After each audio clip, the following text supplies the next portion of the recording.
Bernardo, go fuck yourself, bro. You're a little bitch. You're shit. I hope you had a good race. Go help your bum body streamer. He's not gonna let you hit, though, bro.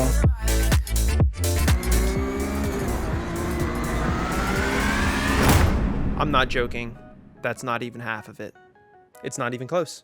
It's not even the guy that this video is really about, because there is literally someone who iRacing will not ban, I swear to God. And I'm gonna show you my experience with him. Totally new season, starting with a new track, and we are in the new car, so lots of changes. The car itself isn't too different.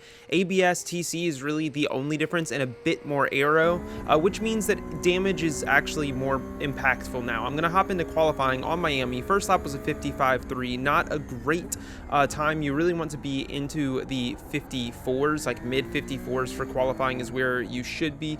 A few S's to get us started before what's kind of like a very small straight here, so that last exit is really important for that reason. Braking after the 50 on the right side, and you want to hook your inside tire inside, if not on top of that curb, and get as close as you can to the off tracks, which is that red and white curbing, with your inside tire through both of those S's before going onto a super long left-hander. It has a really important exit because it leads onto an extremely long straight. Again, this is not like a classic straight. It's got a lot of corners, but it is a straight before going into a pretty big kind of hairpin, braking just around that 150, cutting it tight here, and similar to those S's earlier, as long as you have your inside tire on that red and white curbing, you're good. Heading into the super technical, kind of very tight and twisty sector where I'm going to actually make a mistake, just use slightly too aggressive of inputs, especially on the brake there, toss the rear end around, which sucks, losing a lot of time already from that. And then to make it worse, gonna basically just lose the car for a split second going on to the super important back straight. So I botched my exit as well as that whole sector. Honestly, I lost about probably 2.5 tenths at least, likely more than that. I feel like this could have been a really good lap going around the final hairpin right there, and that's pretty much the entire track. Now you know Miami, a couple of S's as we run up to the line for a 155.153, which fortunately still puts us P5, so it wasn't as bad as it could have been. And to introduce you to some of the grid, I'll be honest, I don't know who this guy is right here in the blue car. Ahead of him is BERNARDO, FARIA, coach and setup creator, and then ahead of him is Lucas A. Martinez 2. It's his Smurf, and this guy is known for killing people. He has wrecked people so much that he has his own section of discords for all of his int wrecks. Like, he is a problem, and you'll see a lot of that here. And then we have Jonah Martins, who is a Ferrari something. I don't actually know who this guy is, but something gives me the itch that he's an F1 coach and engineer of some sort. And to some people, not knowing who you are is like an insult or something. I'll shut up. No one knows who you are, over. But you'll see more of him this race. Now let's get started with this first one, and we're going to kind of follow along my POV for a lot of it, but we will jump around and get a good shot of everything. Now Bernardo and Jonah immediately going at it. I'm almost 3 wide going into T1, going to send it extremely deep and look to just maintain the inside for T2 here, which doesn't actually work out too well for me. I get hit on the back end, and I do receive damage from that, which I think this was actually my first race of the season, and I hadn't yet had damage like that, so got caught super off guard when the car just completely went out from under me, turning into, I want to say that's T4 or something. So I cut all of the way across these S's. That gives me a pretty large slowdown. It's like a 1.3 second slowdown, and I'm going to pull over to the outside of T8 to serve that and let everybody who's going to go through as I get rid of that and slot back in behind car number 2, Ross O'Connor. Only lost 2 positions from that, which was actually pretty great. That damage, I don't know exactly. I mean, it bent my diffuser up in the rear. I think that was like the biggest impact of it. And through like fast corners, the rear end just felt super unstable. And it's going to get worse as we go through this race. Now, immediately looking to go up the inside of Ross into the big braking zone at the end of that back straight, 3 wide through there. We're on the inside initially, but that turns to the outside for the beginning of the right left. We get bunched a little wide, but we don't die, unlike the car behind us who goes backwards into a wall almost. I think he saved it, and we're side by side with car number 7 here.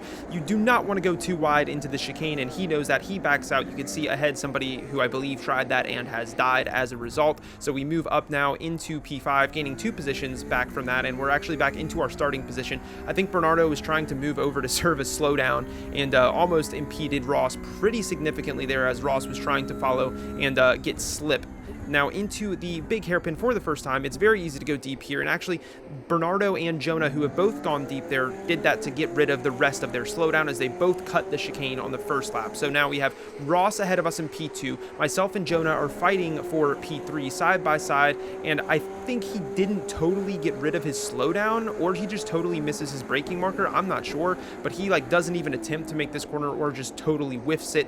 Not sure what happened there, but we are up into P3 pretty safely. Bernardo right behind us. We take a significantly different line to him through P2, which gives us a really good run around this corner and kind of impedes his run. So that was not great for him, but he is heavily within slip. Slipstream on this track will reach up to like 2 seconds.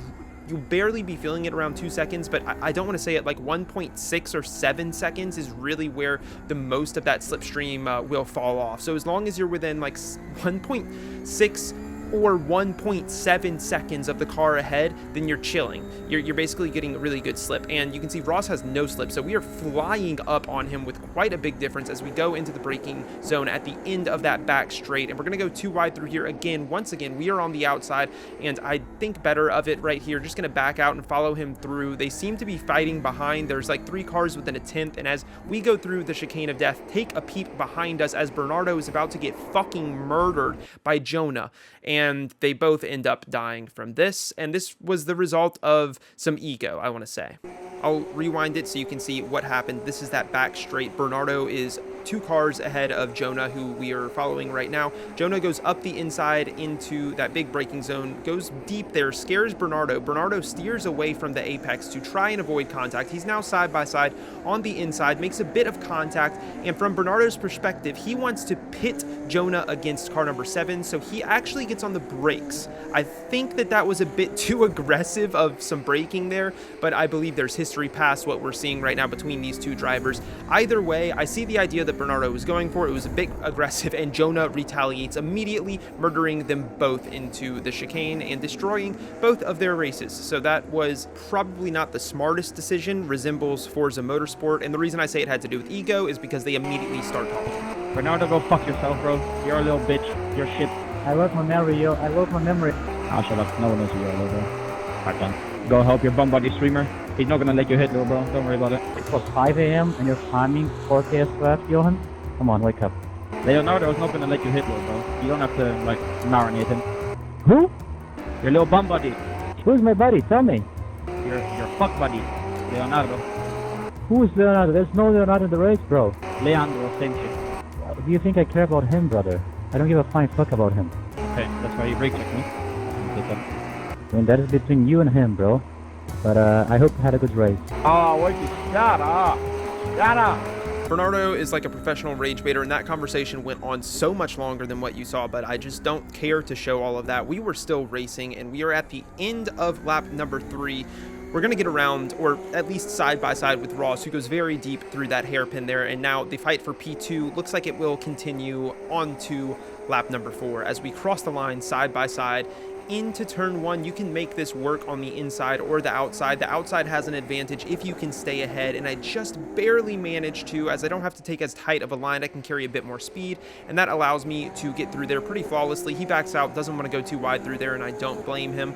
Lucas Martinez, who is actually the main villain, I want to say, of this video and of iRacing right now, to me at least, and you'll see why, is he's like 4 seconds up the road, because everything that happened on lap 1, all that death ahead of us, kind of gave him like this massive gap to just run away. So I'm not focusing on Lucas. I am focusing on Ross at the moment and having a nice, clean, and hopefully successful battle with him, as it seems that I got a slight leg up going onto the back straight, which is really important because the slipstream is insanely strong there, and we were able to hold him off. We're skipping ahead to lap number 5 now, heading through that same corner, the long left at the end of sector 1 as we head on to that back straight.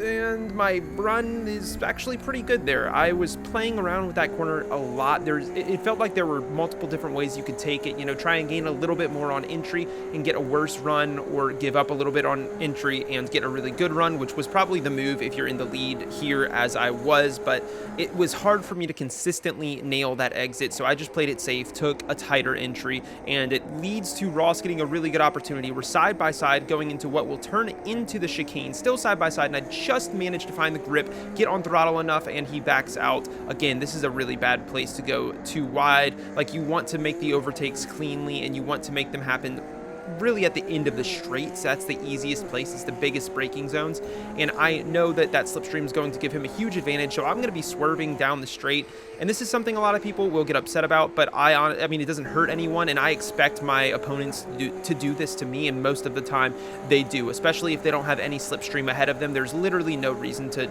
try not to avoid it a little bit, and in this case, it may have helped us out, not quite, because Ross is going to make that move work. I go a bit deep and just cut behind him, and this is actually not a very bad position for me. I could look for a move into T1, inside, outside, both can work, but he leaves space on the inside, so I'm going to slide there and try and find a little bit more space to open up the corner for myself. Don't open it up too much. He held me tight up until the last second. I'm okay with that. We're side by side, and I am not going to make it too wide all of the way through the sector, so I back out and say, you know what, we will regroup and see what happens as the race goes on. Through the S's for the 6th time, and this was actually my first time going through the S's with slipstream since the first lap, missing that first apex, backing off and trying to get my line back and right, which we did sacrifice a couple of tenths for, and pushing it a bit hard on the entry here, which sends me a little deep, have to whip the car with a bit more angle than I would have liked, and don't actually get it right, damaging my rear wing on the wall there, which was going to make the car significantly harder to drive. It doesn't look like much, but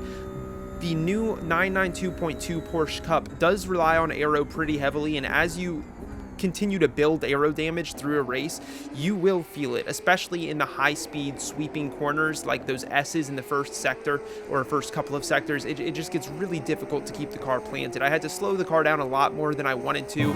It was just way too loose on the rear end all of the way through this race, and by the time the final lap came around, we had made time up to Lucas, but as a duo, I mean, Ross and myself had both made up time to Lucas, but it didn't look like I was going to be catching Ross anytime soon. He had half a second still. I would have had to get a mega run, or he has a mega mistake through this sector, and he actually does, is he gets a horrible run through that chicane, and we are right back onto his tail. We don't get the best run out of there, but it's okay because we have this huge straight, and he moves to the inside, swerves to the right, swerves back to the left, exactly what I was talking about. Like, I expect my opponents to do this. I see this as clean racing still. There's no rule against it in iRacing.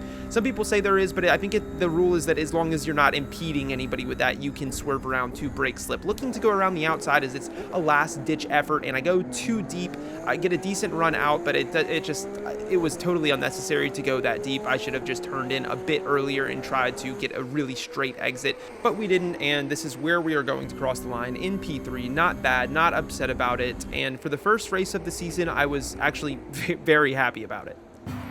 Into the next one, and Lucas Martinez is who you're looking at right there, just a few cars ahead of us, as we didn't get a second qualifying lap. I got an off track, so we had to roll with our first one, which put us in P9. I felt like I could move forward pretty quickly and that I had good pace on this track, so the quicker the better I could dispose of people. And the two cars ahead, I'm going to try and get rid of them into turn 1 as I move up the inside. They both go around the outside, and I'm side by side with the Coca-Cola car number 15 there, and he backs out, giving us that position. So we are up into P7. Pretty good start for us. Lost a bit of time to Cameron, Dick, and the rest of the group up ahead. Lucas Martinez is the one that you see just driving completely on his own line across the chicane, which I can't blame him for. I mean, I did totally whiff that in the beginning of the last race.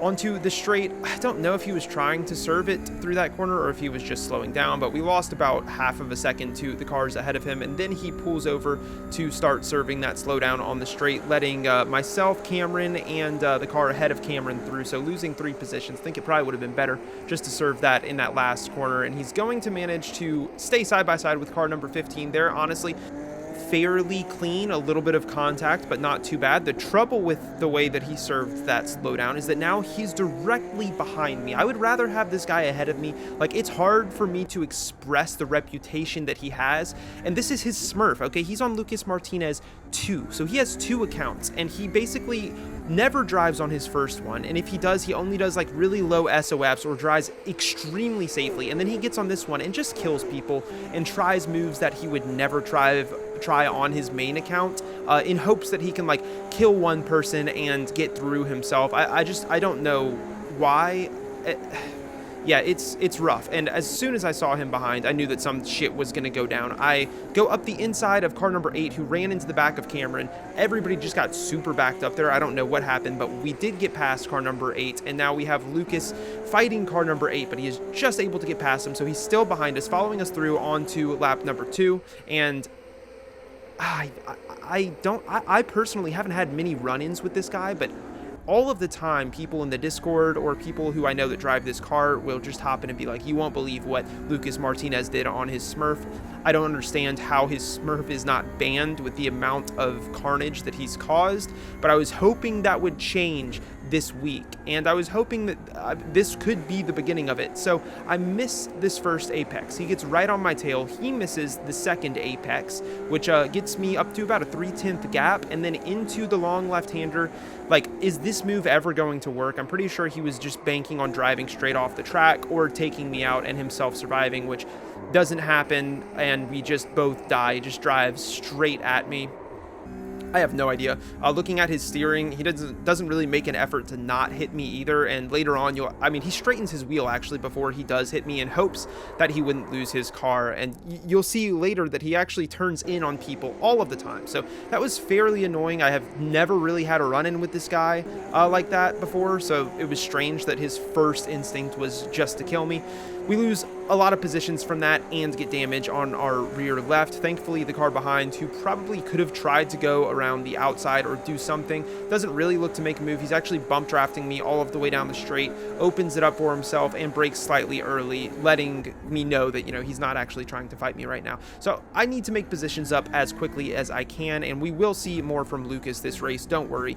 This would have been a really dumb move to commit to, so I back out. Like, that probably would have killed myself and car number 14, one or the other, maybe both, maybe neither of us, but what are the chances of that? Not something that I'm willing to take, and onto the back straight we go. Now in P13, the cars ahead were fighting into turn 1 of lap number 3, which is good because it keeps me here, but it is also slowing us down, and Lucas Martinez was just a couple of positions behind us, so I was a bit worried that he would climb his way back up, and I just don't want to be anywhere near that guy, and that should have gotten into my head to get a move on, but I think more so I was just a bit frustrated here and wasn't really driving my best, kind of sitting back and just letting the race take me whatever direction it would.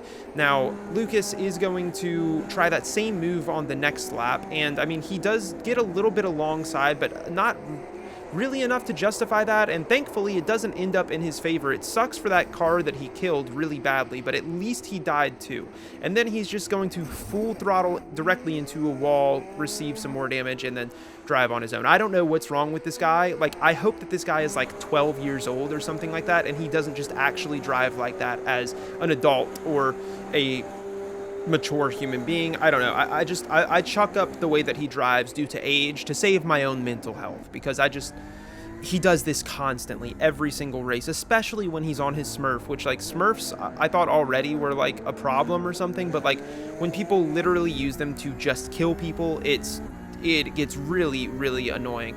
We lost a bit of time there as we did get rear-ended going onto the straight, and now we are having to defend against the car behind because we got a horrible run due to that. He then gives us a bump and moves over, and I try and take up as much space as I can here and kind of netcode him directly into a wall. Thankfully, he doesn't die, but yeah, I felt pretty bad about that one. I didn't think I was actually going to end up touching him there. I don't think I actually did, but the netcode is still something you should take into account in iRacing, and something I should have taken into account there. Now, they were fighting like mad up ahead of us, so this group would have been brought right back to me if I hadn't just totally blown that last corner. I should be like right on these guys' asses, but instead I am almost 3/4 of a second behind because I blew that last corner. Now on to lap number 8. We have a long way to go, still about 5 laps, including this one. They're 3 wide into turn 1. Opportunities at an all-time high. They're still 2 wide as they go through T2, and then through T3. The car on the inside doesn't even try and make the corner, blows past it.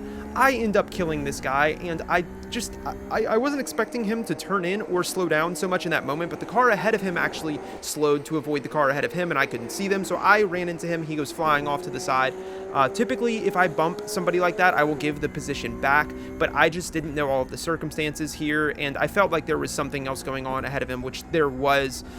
You can be mad at me about that, and it was definitely my fault at the end of the day. I should have slowed down, but it just kind of caught me off guard there, and I decided to just keep going, roll with it, and see if we could make any more of this recovery race. Like, I think I was also a bit frustrated at what happened between myself and Lucas from earlier. Felt pretty unnecessary, definitely was. OG leg ahead of us defending at the end of the very long straight. Totally valid defense there, but the car ahead, oh my god, from half a second back I almost punted this guy into oblivion, and that caught me off guard because I could have basically cleared car number 19, I think there. I had to brake so hard for that. We are going to go side by side into what's going to lead into that chicane. Someone's got to back out. Please, please, someone's got to back out, and he does. Thank God, because I felt pretty set on just sending it there and seeing where I ended up coming out. So we're up now into P10. Car number 9, half a second ahead of us, and he has no slipstream. We have all of the slipstream in the world, but we do also have a car right on our rear end. So I move to the inside until he has overlap, and then I can kind of squeeze him to the outside, hold him there as tightly as I can, and I guess he gets caught staring at the sun or his mirrors because he definitely wasn't looking at his brake marker, and he just goes absolutely flying through there. So I maintain P10 and get right back onto the back of Julian Swanson, who had to take evasive maneuvers with 4 laps left to go now, including this one, right? 9, 10, 11, 12, 13, 5 laps now to go. Dude, why? Like, counting laps in my head just never works out. Now, you see me hesitate there and slow down a lot. That's because this guy sent it from way fucking far back and would have definitely killed me if I hadn't slowed. Like, if I had tried to turn in for that corner, that would have been perfectly on my rear quarter where it would have killed me. So I think we saved ourselves with that one. The car behind him was trying to make a move. I think that's why he took such an erratic dive. He was actually trying to defend the car behind, and now we've fallen off of Julian Swanson quite a bit, and we are going to have to kind of juggle keeping up and keeping in slip of Julian and not letting Osmani, dude, people's names, man. I don't know if I just like got worse at reading names or if people's names are getting harder to say, but that is a hard one. Down into the hairpin that leads to sector 3 here, and Drillin again is going to, well, he's going to stay right on our tail, and I was a bit hesitant just because of the dive he made in turn 1. Like, if somebody makes that once, you know, you never know if they're going to try something like that again. It just like could speak to their character. So I was keeping an eye in my rear view mirror just in case I had to take evasive action, which is something I wish I would have done for Lucas at the beginning of this race. Julian looks like he's pretty far ahead of us, 1 second, but like I said, the slipstream extends back to like pretty far, almost 2 seconds, and I kind of swerve at the end just to make sure this guy doesn't try another insane dive, and I think it works out pretty well. Dive dissuaded, on to lap number 10, the back straight, and Drillin behind has fallen under attack of car number 14. Looks like they're going to go too wide into the big braking zone here. 18, Drillin getting late on the brakes, and it works out pretty well for him as he maintains almost complete, well, he's fully ahead, but the car behind just says fuck you and drives into the rear quarter, which is what I think would have happened to me had I not slowed down for Drillin earlier at T1. And that's kind of the thing you have to look out with these cars. If you get hit on the rear quarter while you are in the middle of a corner, best case scenario, the car gets really loose and you just lose a ton of time catching it. And then I fucking punt the shit out of Julian Swanson.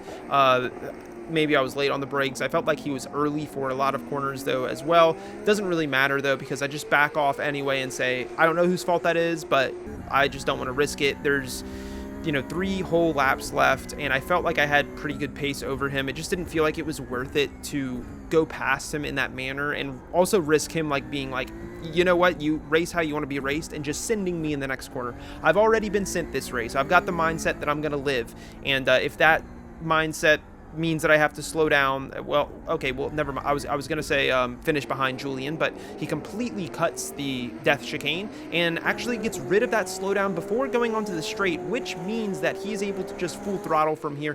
That is the smart way to serve a slowdown, I think, is like pull over as quickly as you can, get it served, and then get an amazing exit onto a straight if there is one nearby, because then you can make up some of that time that you lost, you know, slowing down and opening up a corner that you never would do that normally with. Heading on to the final lap, I felt like I was in a bit of trouble here because Julian was hot on my tail. He peeps to the inside for turn 1, doesn't commit to that. I didn't think he was going to. I was hoping that he wouldn't. But the big braking zones at the end of the straights could be a problem here. And through turn 2, for the first time, the line that I take just fully fucking bites me, and I go sliding one way, sliding out the other, and Julian goes through as I am drifting this extremely long right-hander.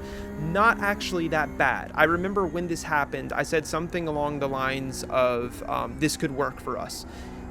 And my thought process with that is that now we are the ones who get to attack at the end of these long straights. And the straights are long on this track, and the slipstream is strong. So there's a good opportunity we could pass him if we don't run into walls like that. That was suboptimal, and I realized as soon as that happened, the move is not happening here. As a matter of fact, I might have to defend this guy because this is the guy who was sending it on me earlier. So I'm going to leave just enough space on the outside for him that I have full control of this corner, and it works out to perfection. I'm able to remain ahead before we get to the next corner, and somehow we gained on Julian through that as well. We gained a lot on Julian, and through the final chicane, he does not get a very good run through there, does not get to open up the corner onto the final straight, which means that we should have a huge advantage. We got a better run, we have the slipstream, everything is in our favor, we're 3/10 behind him. It is such a long straight. I've said it so many times, but these straights are fucking long, and I knew I had to do something here. I was looking at the inside. My eyes are on the inside. I'm waiting for him to move over. As soon as he does, I am going. And somehow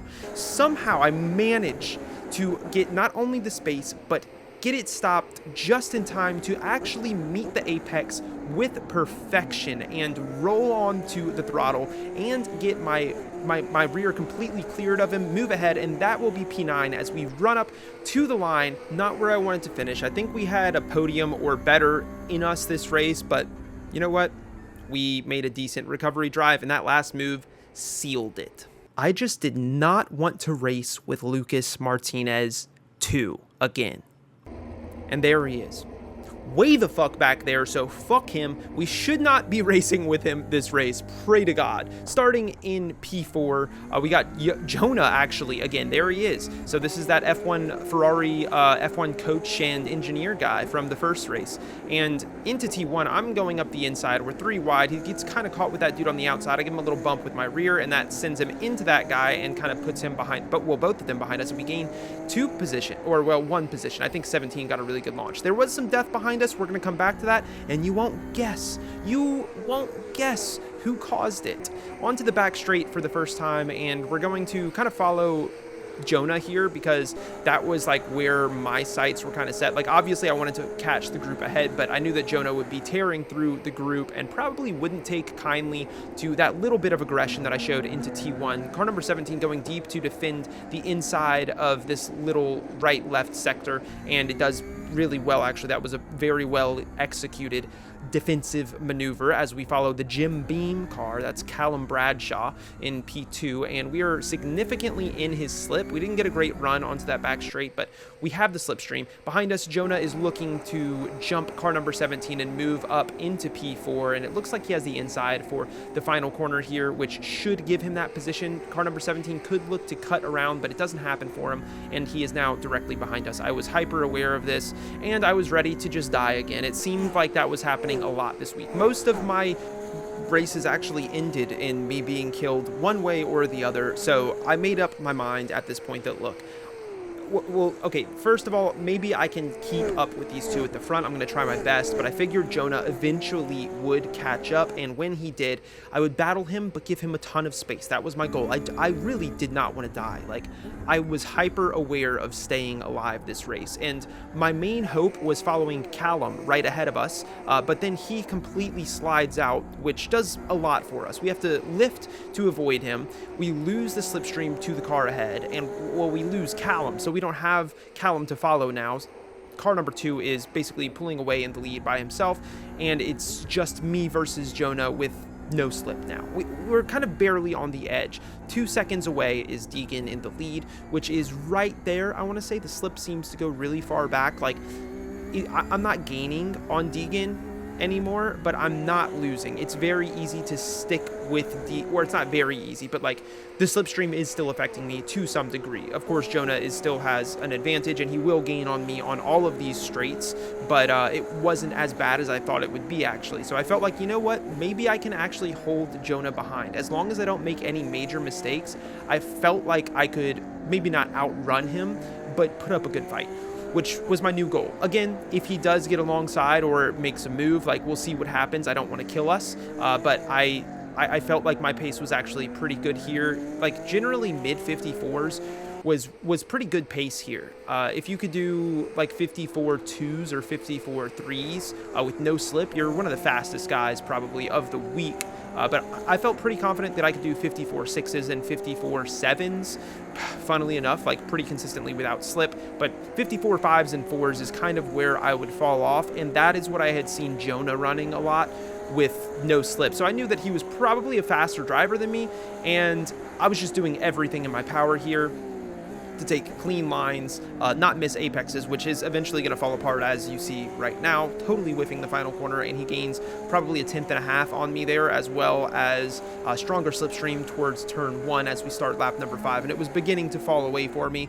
I was just hoping that he wouldn't do anything crazy because my life was in his hands if he had some sort of Lucas Martinez mindset going on, but thankfully he didn't, and that's something I want to highlight because I know I showed that clip in the beginning of him and Bernardo, but this was like, in my mind at least, a bit of a redemption moment. Like, I don't know how personal him and Bernardo's relationship is, but something I see with a lot of faster drivers and successful drivers is that, yes, like, you get heated. I have no problem with that. I get heated as well, but it's on track. It's not super personal, and once you move on to the next race, you move on to the next race. And I think Jonah is a really good example of that, because even in this race, like, it's clear that he has a hot temper to some degree, and that was a horrible run through the chicane for me, my God, and goddamn, that was a worse run onto the straight. But what I was saying is, it's clear that he can get a hot head when things get a bit aggressive in a race.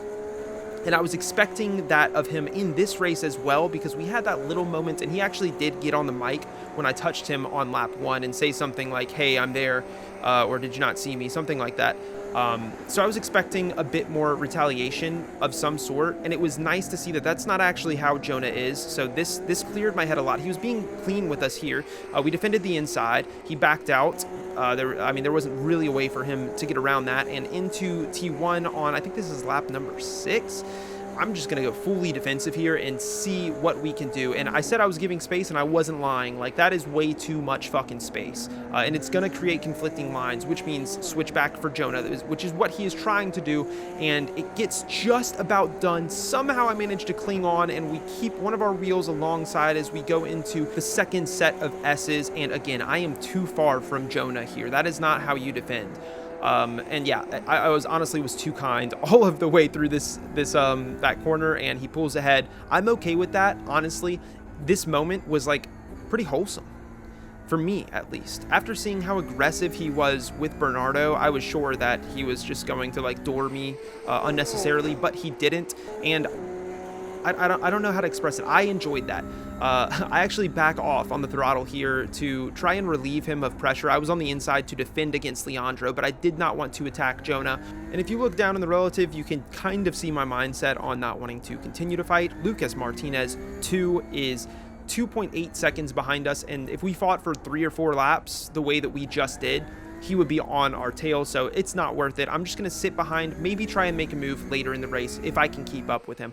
Lap number 12 rolls around. We had made a couple of mistakes. We were just able to hang on to his slip, though, so we weren't falling off. It didn't look like we were going to have any opportunities unless he made some sort of huge mistake to claim P2, but honestly, right now, I'm worried about defending Leandro, who's behind me. He's 4/10 behind me as we go onto the straight, and I got a really good exit there, and it was able to keep me safe up until the final lap, where into turn 1, I'm going to whiff that apex completely. This puts me narrow for T2, and I decide to cut the whole thing, cut it too much, run into the wall, and that's going to kill my run around T3, but fortunately, Leandro seems like he just didn't get a very good line himself, and we didn't really fall under any more pressure. We didn't even really lose time to Jonah, which is kind of, well, okay, maybe we lost a couple of tenths, but we were still in slip. I was thinking something like that would affect you a bit more, but it didn't, and we were able to defend for the time being. Leandro is still right on our tail. We get enough of a run out that I think we're going to be safe here.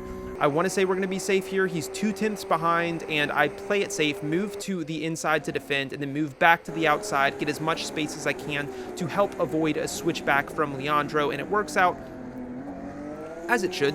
We roll around there in P3, and there's no more chances for Leandro, so we are going to run it up to the line in P3, baby, and that'll be that race done for us.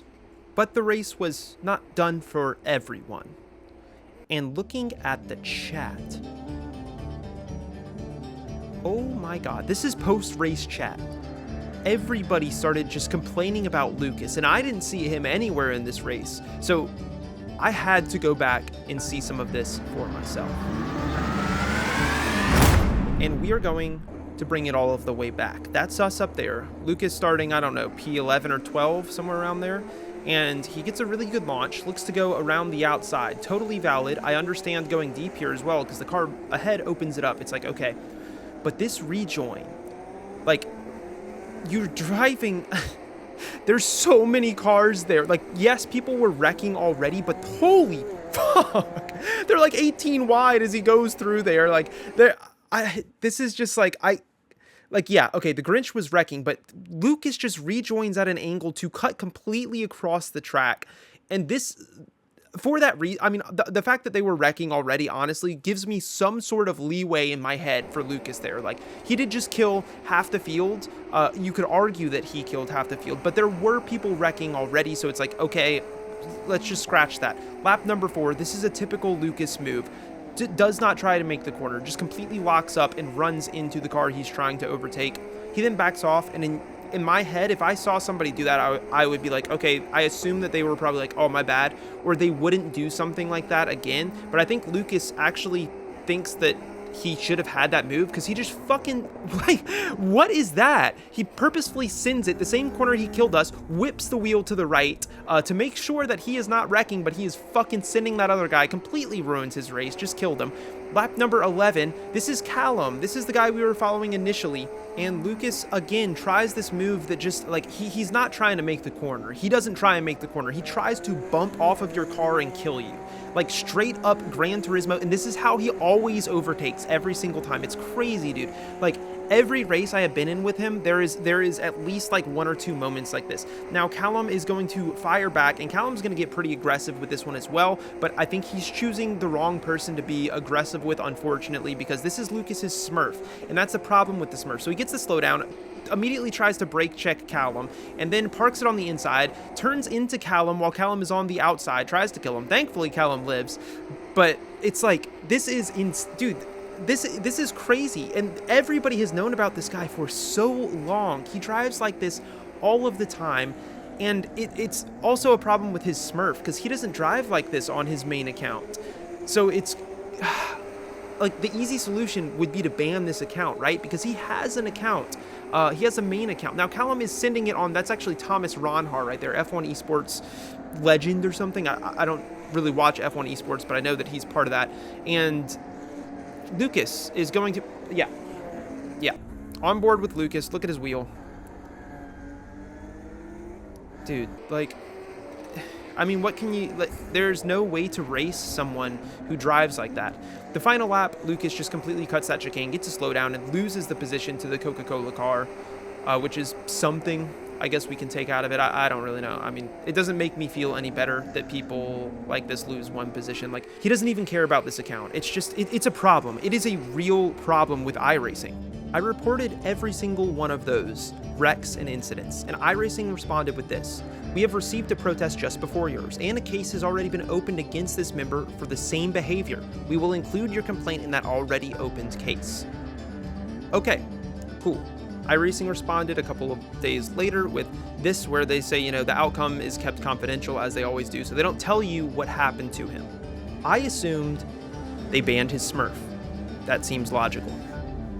But these are the results from a race that happened an hour after that message, and there were multiple races after this he was racing in.